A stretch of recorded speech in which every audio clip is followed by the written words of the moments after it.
State sponsored কালকে যে ঘটনা ঘটেছে, এবং মমতা বন্দ্যোপাধ্যায় শুধু তো তৃণমূল কংগ্রেসের দলনেত্রী নন, তিনি 3বার রাজ্যের মুখ্যমন্ত্রী হয়েছেন, 7বার এমপি হয়েছেন, দীর্ঘদিন ধরে রাজনীতি করছেন, এবং আগেও দুবার রেল মিনিস্টার, একবার স্পোর্টস মিনিস্টার, একবার কোল মিনিস্টার, 4বার মন্ত্রিত্ব চালিয়েছেন।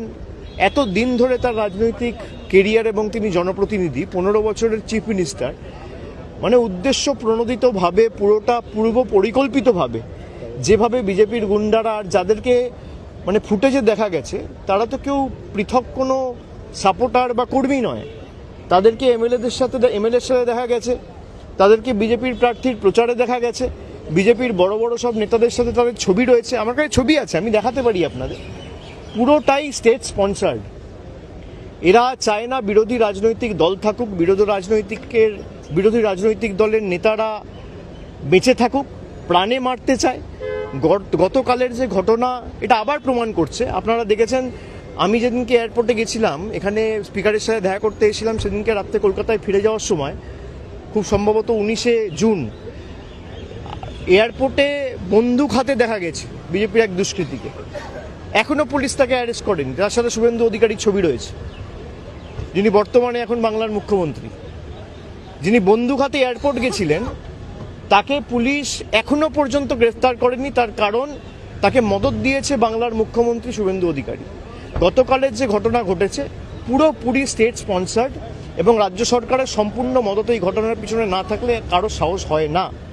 যে ফুটেজগুলো গাড়ি থেকে রেকর্ড করা হয়েছে, পিছনে যেভাবে মানে এলো পাথারি, ইট, পাটকেল, কাদা এসব ছোড়া হয়েছে, এরা চায় না কোনো রাজনৈতিক দল কোনো কর্মসূচি করুক। আমাদের কোনো মিটিংয়ের পারমিশন দিচ্ছে না। কেন এত ভীত সন্ত্রস্ত কেন তৃণমূলকে নিয়ে? এত ভয় কিসের? দল ভাঙানির খেলা করেছেন, তৃণমূল কংগ্রেসের এমপিদের ভাঙিয়েছেন, এমএলএদের ভাঙিয়েছেন। আর এখন যারা বিরোধী দলের তকমা পেয়েছে, তারা তো আমি দেখলাম না গত 2 মাসেও, তকমা পাওয়ার পরেও বিজেপির কোনো রাজনৈতিক নেতার বিরুদ্ধে কোনো আক্রমণ, কোনো একটা সাংবাদিক বৈঠক করে আক্রমণ করে দুটো ন্যায্য প্রশ্ন বা দাবি, মানুষের দাবি নিয়ে সরব হতে। তারা আক্রমণ করছে তৃণমূল কংগ্রেসকে, তারা আক্রমণ করছে মমতা বন্দ্যোপাধ্যায়কে, তারা আক্রমণ করছে আমাকে, তারা আক্রমণ করছে এখনো যারা তৃণমূল কংগ্রেসকে ভালো করে ভালোবেসে দলটা করছে তাদের।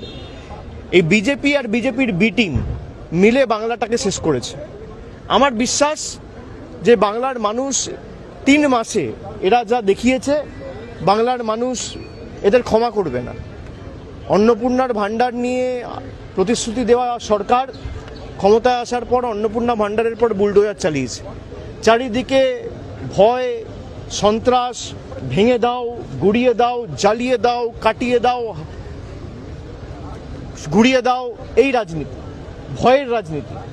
তারা বলেছিল ভয় আউট, ভরসা ইন। আজকে বাংলার মানুষ দেখছে 3 মাসের যে সরকার, ভরসা আউট, ভয় ইন।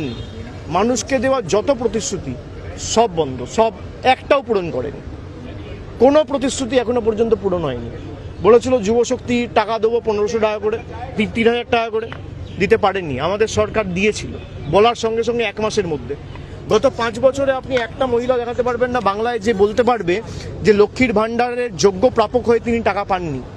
আজকে প্রায় 3 মাসের মধ্যে 1 কোটি মহিলাকে অন্নপূর্ণা ভাণ্ডারের লিস্ট থেকে বাদ দিয়ে দেওয়া হয়েছে। এই সরকার দিল্লির তল্পিবাহক হিসেবে কাজ করছে, জমিদারদের অঙ্গুলি হেলনে চলছে। এবং কালকের যে ঘটনা, আমি এটা অত্যন্ত স্পষ্টভাবে বলতে চাই, শুধু রাজ্যের মুখ্যমন্ত্রী শুভেন্দু অধিকারীকে দোষ দিলে হবে না। এর পিছনে প্রত্যক্ষভাবে মদত দিল্লির নেতাদের রয়েছে। দেশের প্রধানমন্ত্রী, দেশের স্বরাষ্ট্রমন্ত্রী, দিল্লির সর্বোচ্চ নেতৃত্ব ইন্ধন এবং মদত না থাকলে এদের সাহস হবে না এই ঘটনা ঘটানোর। পুরোপুরি মদত দিয়েছে দেশের প্রধানমন্ত্রী, স্বরাষ্ট্রমন্ত্রী এবং বাংলার মুখ্যমন্ত্রী শুভেন্দু অধিকারী। এটা এক্সিকিউট করেছে। তিনি তো কৃতদাস, তাকে যা বলছে তিনি তাই করছেন।